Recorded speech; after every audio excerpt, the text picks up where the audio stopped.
Anything you need, Commander? What's your opinion on the last mission? Dr. Tassoni. She seems nice enough. I mean, if you like the bookish sort. Any intentions there, Lieutenant? None, Commander. I prefer adventurous women. Just trying to get a sense of where the crew's at. Thoughts? I've wasted enough of your time for now, Commander. We'll have time for personal debriefings later. We'll talk later, Caden. I'd like that.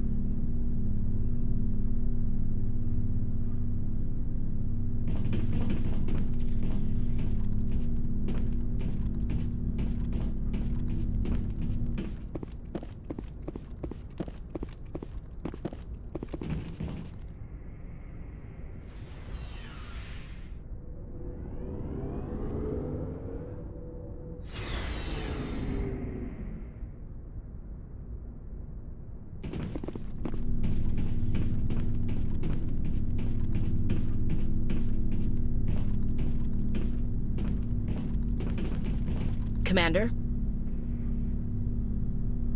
What's your opinion of the last mission? Not sure I buy Dr. Tassoni's story about her and her mom not talking.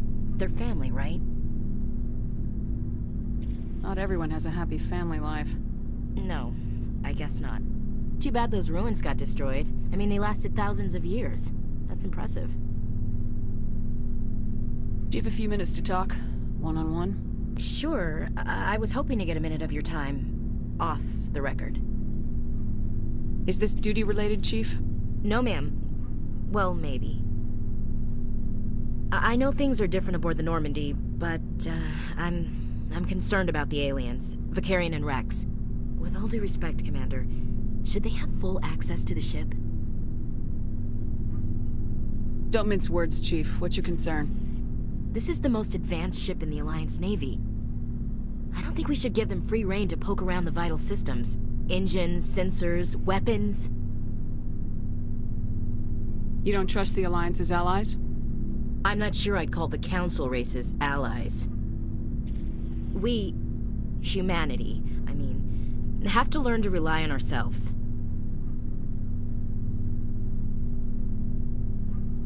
How do you get from relying on ourselves to mistreating our allies?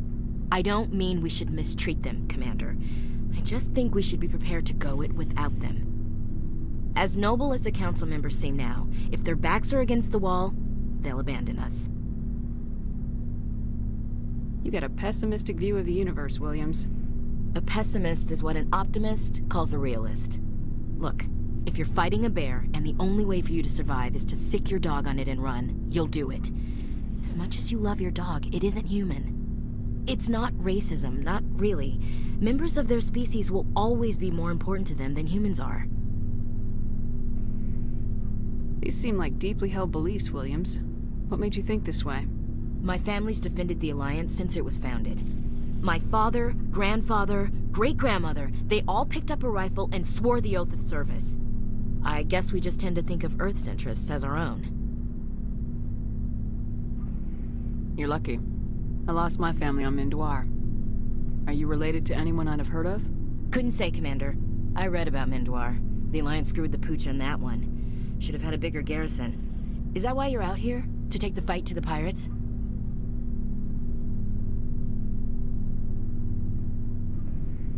Mainly I wanted to serve. Protect the Alliance, save lives, you know?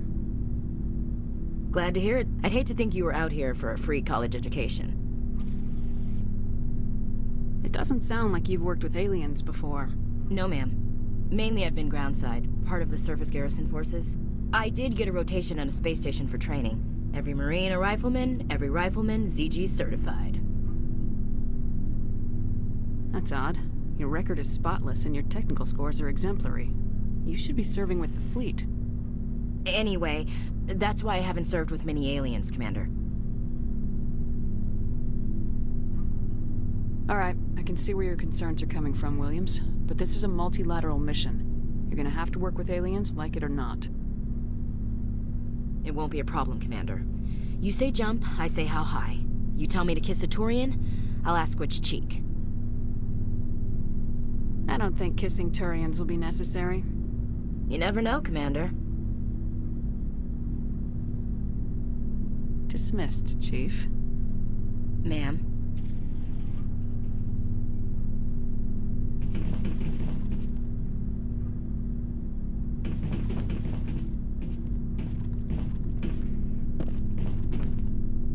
Commander, how are you? Why did you want to be a C-Sec officer in the first place? That's a good question. There were several reasons, I guess. Like what? Probably the same as most officers. I wanted to fight injustice, wanted to help people. I guess my father had something to do with it too. He was C-Sec, one of the best. I grew up hearing about his accomplishments or seeing his picture on the vids after a big arrest. He's taking my resignation pretty hard. He's not impressed that you're going after Saren? My father's a C-Sec man to the bone. Do things right or don't do them at all, he says. He thinks I'm being too rash, too impatient. He's worried I'll become just like Saren. He actually talked me out of becoming a Spectre when I was younger, for the same reasons. You were asked to be a Spectre. Well, I was targeted as a possible Spectre candidate, me and about 1,000 other Turian military recruits. I could have received special training, but my father didn't like it. He despises the Spectres. He hates the idea of someone having unlimited power with no accountability. He wouldn't like you, Commander. No offense. Not all Spectres are like Saren, you know. Of course not. But Saren's not going to play by our rules, C-Sec's rules. If you want to nail Saren, you need to send someone who isn't restricted by policies and procedures. Just because you can break the rules doesn't mean you should. I don't need to stoop to Saren's level to stop him. And neither do you, Garrus. I see what you mean, but I'll think about it. Thanks, Commander.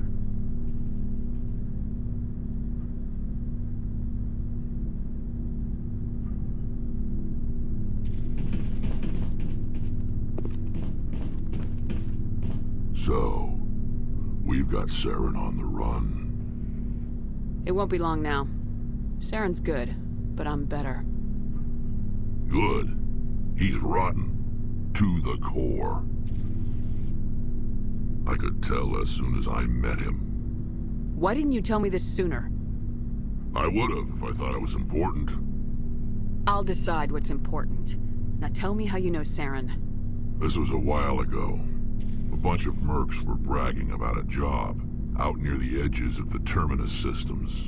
They said it paid well and the boss was never around to ride them. They said he was looking for more men, too. So I checked it out. I didn't know Saren was openly recruiting mercs. It wasn't that open, and he only showed his face once. We'd been raiding ships in the area for months when we took out this massive cargo freighter. Our biggest haul yet. I was on board checking bodies for valuables, looking for some extra credits. That's when I saw him. What did Saren want with the ship? I don't know what he wanted. He was just moving through the ship, watching. A couple of the mercs called him by name, but he never spoke to them. Never spoke to anyone. I had a really bad feeling about him, so I got the hell out. Didn't even wait to get paid.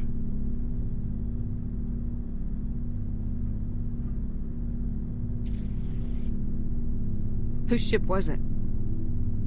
There was a Volus trading vessel. Big one. Lots of guards.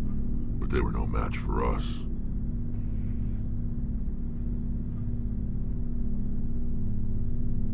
What kind of cargo was the freighter carrying? What was Saren after? I don't know. All I saw on that ship was food and medical supplies. There were some basic weapons, but nothing big. If there was anything of value on that ship, I didn't see it. That's why I didn't mention it sooner. That's the only time you saw him? Yeah. Didn't even know who he was. Still wouldn't if I hadn't joined up with you. But my instincts were right. Every other merc on that mission turned up dead within a week. Every damn one. So long, Rex. Shepard.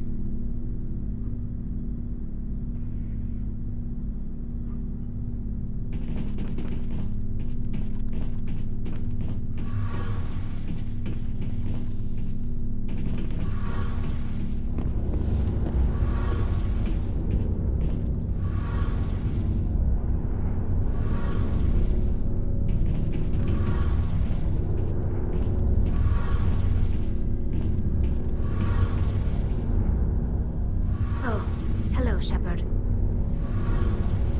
Are you okay? I don't know. Your ship is amazing, and your crew's been really great to me. Especially your chief engineer. But I just sort of feel out of place. The Normandy runs so smooth it feels like we're not even moving. And the engines are so quiet. How do you sleep at night? The silence wakes you up? Back on the flotilla, the last thing you want to hear is silence. It means an engine's died or an air filter shut down. I guess you don't have to worry about that here. But old habits die hard. But it's more than just the silence. This ship feels so empty. It's like half the crew is missing. Back home, I couldn't wait to go on my pilgrimage. I couldn't wait to get away from the crowds. Now that I'm out here, I kind of miss them.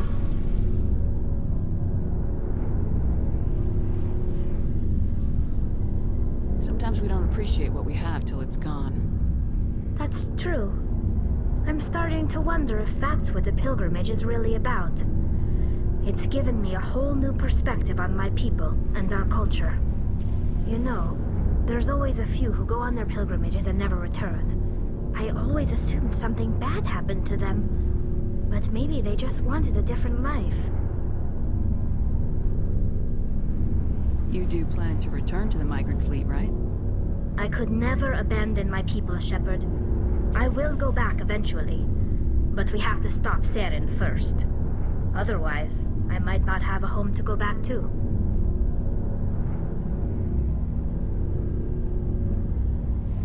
I should go. See you later.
I prefer gold to silver, you know, for my medal.